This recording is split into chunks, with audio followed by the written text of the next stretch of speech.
Hey everyone, today we're going to have some fun working on impulse control. Impulse control is one of the #1 things that I work with clients on because most accidents that happen with dogs happen under an impulsive state of mind. So we want to practice getting them out of that impulsive state of mind and into a thinking state of mind. Blue Ivy is going to help me out today. She has some impulse control issues occasionally, coupled with a little bit of predatory behavior, which we'll talk about in a few minutes, but that will help me with this demonstration today to show you kind of how to work through some of those things.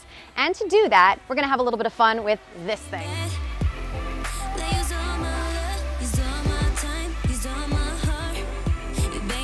What do you think, Blue? Good girl. So let's get started on some impulse control. All right, couple quick tools. The only thing I have with me is a long line. I've got this so I can build in some distance away from the object that we're training against impulse control with, so that if she does actually go for it and kind of surprises me with her height and her tenacity, I've got a way to stop her before she gets to the drone that we're using.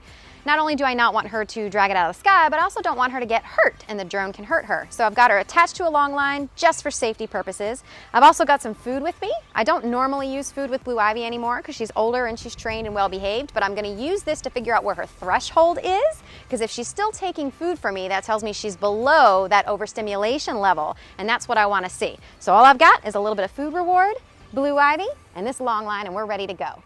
Good girl. Okay, so you can take a look and see where our drone is positioned and see where Blue Ivy is positioned. She's not paying a whole lot of attention to it at the moment because it's not super close. So I know that I'm kind of below her threshold. Blue Ivy, yes, good. You can see she still responds to her name and she's still eating. That tells me I'm right where I need to be. So all I'm gonna do is start working her a little bit closer. Blue, come, good girl. Blue Ivy, come here. Good, so she's still cooperating. I can already tell by the intensity of how she's taking her treats that her anxiety level is going up a little bit because it's something that she wants and something that she wants to tend to. And all I'm doing is working her close by it. Blue Ivy, good. And rewarding her for not going after it. Because I already know she wants to go after the drone, but she's not. She's choosing not to right now. So I'm going to continue rewarding that. Good girl. Yeah, good girl. The other thing I'll do too is I'll look for signs if she looks at the drone and thinks about going for it but then checks back in with me. That's a jackpot reward right there. The other thing I'll talk about too, just briefly, is you can see she's kind of tired. She's a little worn out and hot.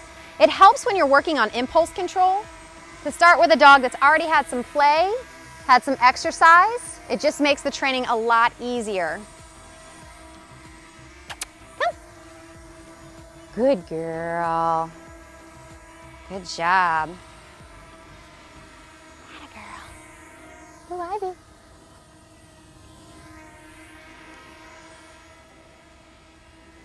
Come on. Yeah, that's it. That's it. Good girl. That's it. Come on. Good girl. The other thing to remember too is that impulse training is really taxing on them. She's going to be pretty tired after this, especially since I played with her first and kind of wore her out before we got started. So be sure that they get plenty of rest time in a quiet, dark place when you're done the session. Woo. You can see she was getting close there.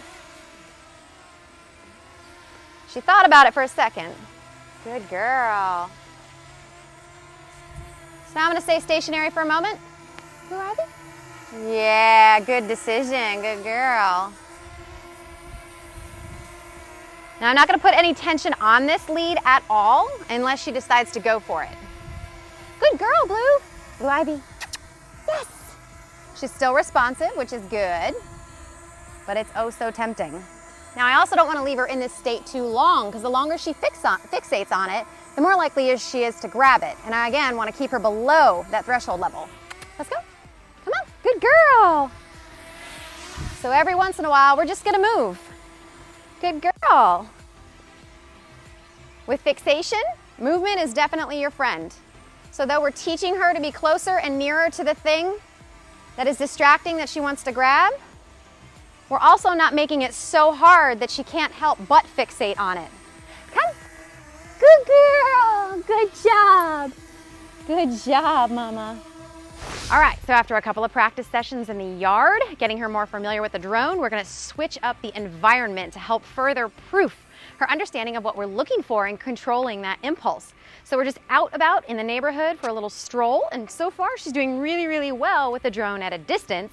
We're gonna see how well she does with the drone getting a little bit closer and closer.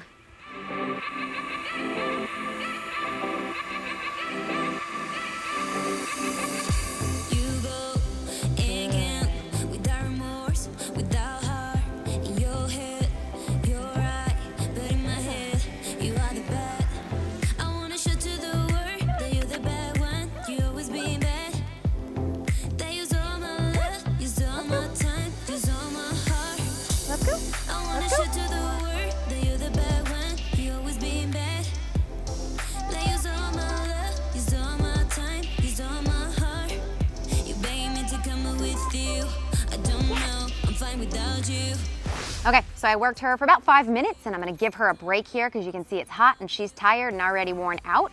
But you wanna do impulse control in short sessions because, again, remember, it's kind of tough on their brain. It's really hard and it's mentally challenging. It's meant to be. They're working against their innate I want behavior. So to bring them out of that state and into that thought process state takes a lot of mental effort. So again, be sure to give them lots of rest. If you're practicing impulse control, it's just like any other skill for the most part, if it's a new skill. So think about 10 to 15 minutes max at a time, a few times a day on the same thing.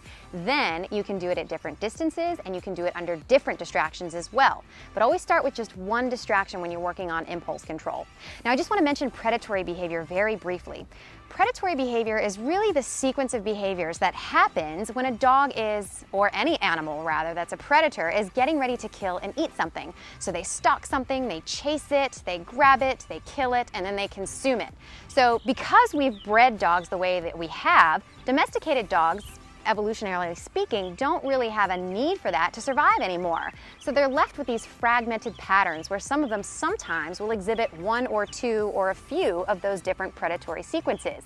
Those behaviors are very likely to come out when they're in an impulsive state. And the reason that we work against that and get them into that thinking state is because we don't want them to accidentally hurt another animal or pull your drone out of the sky. So it's really important that you work on impulse control with all of your dogs, especially your dogs that exhibit some predatory behaviors. Now again, with rest periods, make sure they have a quiet, cool, dark place to cool down afterwards. And hey, if you like this video, please be sure to let me know. Hit that like button and go ahead and hit the subscribe and the bell notification to see more content just like it to improve the relationship that you have with your own canine compadre. Thanks so much for watching.